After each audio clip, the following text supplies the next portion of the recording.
Hello, my name is Paige.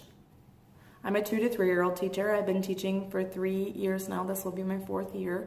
The following is a room tour demonstrating what's inclusive in my classroom, a developmental conference about developmental concerns, as well as a few samples of me teaching in the classroom using things like sign language and the visuals you see behind me. Enjoy. Coming down into my hallway first thing in the morning, we see this big welcome.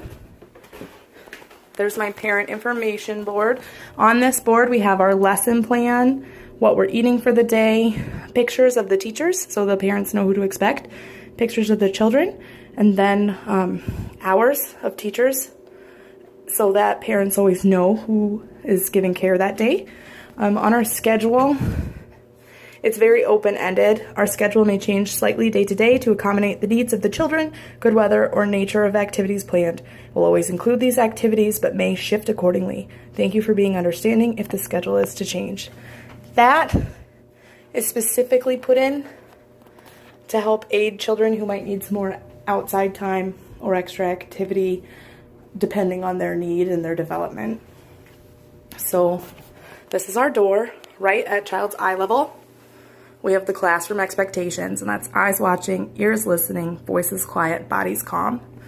We also have a song that goes along with this, and it's also posted in the classroom. We go over it frequently throughout the day. Very simple, so that all children are able to participate. Then, right as you come in, we do have a student who has a peanut allergy, so there's just information for parents to know that we're nut-free. Our facility is nut-free, but every once in a while things like Cheerios get in. So you come in, and we have our cubbies, and they're labeled, and each one has children's pictures, except for the 2 down here. Those friends haven't joined us yet. So I have a friend who's very into music, and it's very motivating for them, so I like to have this right here to help make their drop-off more successful. So they get to pick an instrument and then pick a song. Typically, we have some quiet morning music going on our Google. Then on the door, we have a stop sign. I have a friend who has the fine motor ability to open doors, and I found that the stop signs are very helpful for all children because it's very recognizable. We go on walks and we point out stop signs, talk about what they mean, so that correspondence is also very helpful to get them to stop at the door. One thing that's just for teachers is my transitions basket. I have attention getters in here, some favorite stories, some transition time activities so children aren't ever waiting, some favorite finger plays. These are to help reduce the stress of a transition and make them fun and something that the children look forward to so that children aren't waiting around.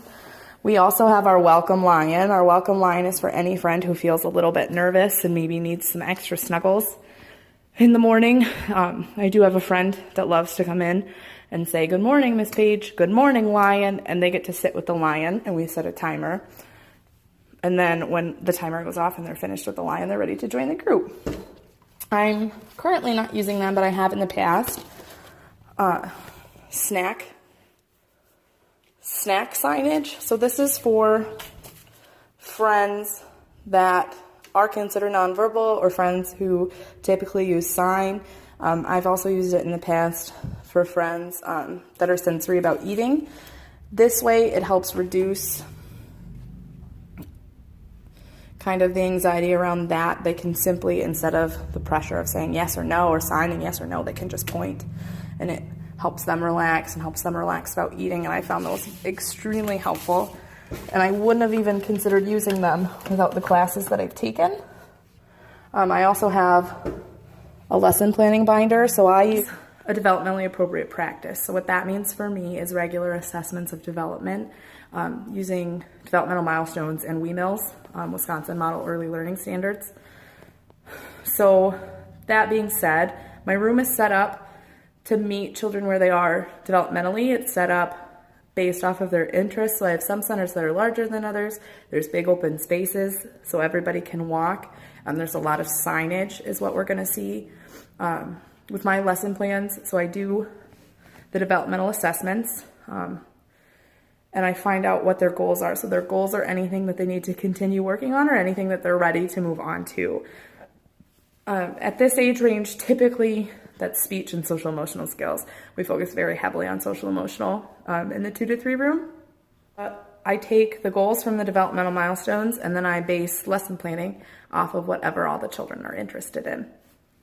Moving on, we have our birthday board, and then we use print in meaningful ways in this classroom. So what that means is anytime somebody says a quote or something that they feel should be on their picture, we add it. We move into morning meeting, and this is our morning meeting area. It's shared with our library because this is a quiet space tucked back in a corner and it's very private, so multiple children can sit and look at books. Currently, I have a group that's very interested in reading and language, so it is a bigger area compared to many library areas.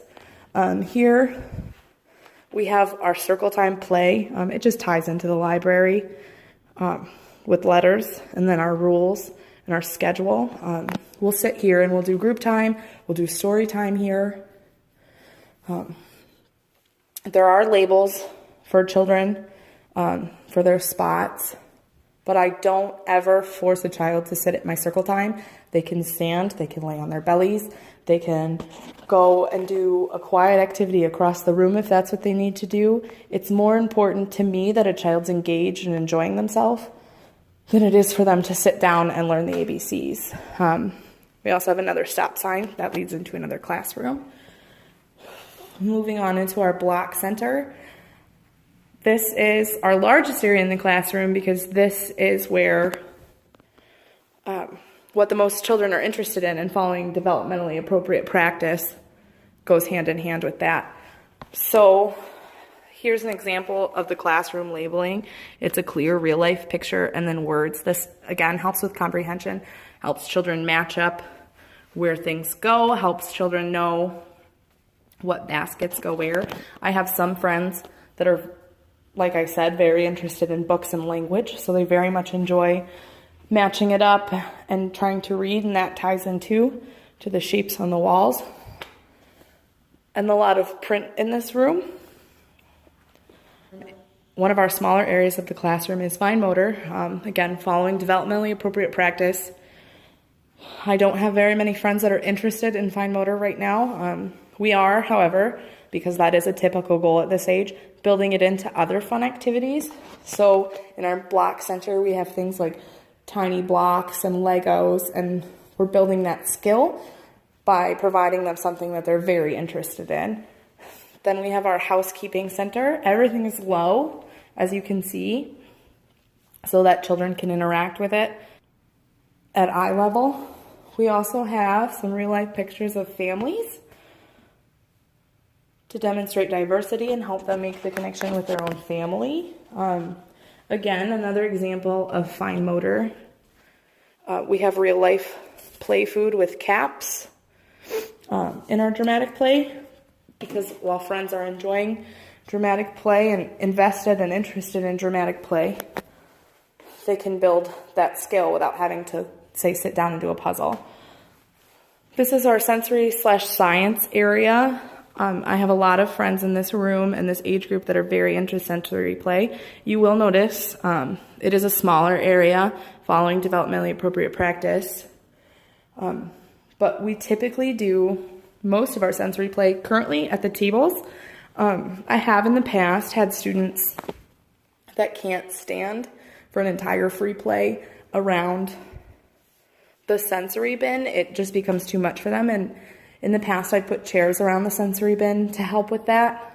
But I've noticed that a lot more children will become engaged and play with that friend and alongside that friend with chairs set up at the tables, similar to this. And another thing along with that, I have chairs of different sizes for children of differing abilities.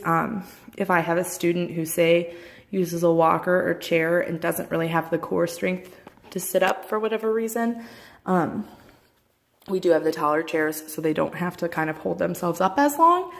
And then they have like that kind of aid that they need. I also have sensory seats, the discs that sit on the chair, bands that go under the chair. I currently don't have a child that's using them, so they are up in a cabinet. But last year I did actually have a friend who needed a lot of them. This is our art center.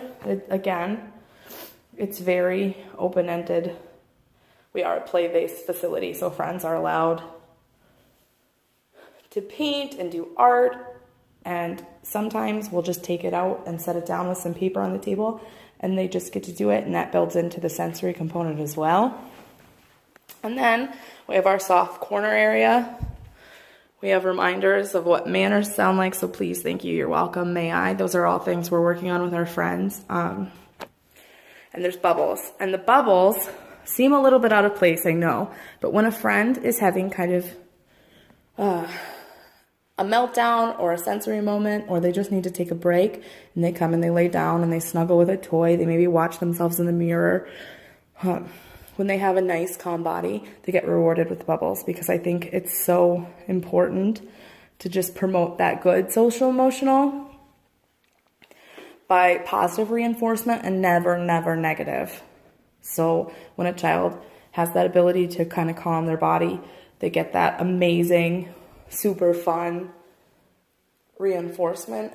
We also have our rocking chair over here, which I know is not a soft area toy, but I have friends who very much enjoy the rocking sensation, and that calms them down faster than snuggling and laying down and relaxing. This is important in our room because when we sit at the tables for anything, for snack, for art, for that great sensory play, we have a lot of friends who are considered nonverbal, or we have a lot of friends who just don't have that language skill yet, so we focus very heavily on sign in this room. So we have please, thank you, excuse me, sorry, and those are really, really basic ones, but they're what you say very frequently, especially in meal times and sharing and our small group activities. So those are just really beneficial to have post-ed to be able to reference. We have another stop sign, and along the lines of that, we have our hand washing steps. So you'll see in a second in the bathroom, I have flush wash as like a first then steps. So then flush is in the bathroom and wash is right here, so they know to come and look for it. And again, real life pictures with very simple steps of how we're gonna wash our hands. And then again, as I mentioned, the peanut allergy, we have our allergy alerts posted for adults who work in the classroom. I don't want to break any confidentiality, so I can't show you what's under it, unfortunately. And then we do have our own private bathroom. And this is our, remember to flush and wash. And we have the flush on the toilet. And we also have a seat. And the seat is for teachers to assist with toileting. The seat is also for any friend that is in control of their own toileting. If they, for whatever reason, become tired or need a break, or again, like I mentioned earlier, don't have the core strength to hold themselves up, they can sit down on the toilet and take a break as they take care of that. And then we also have extra clothes. The extra clothes are in bins that the children can go through to promote self-help skills.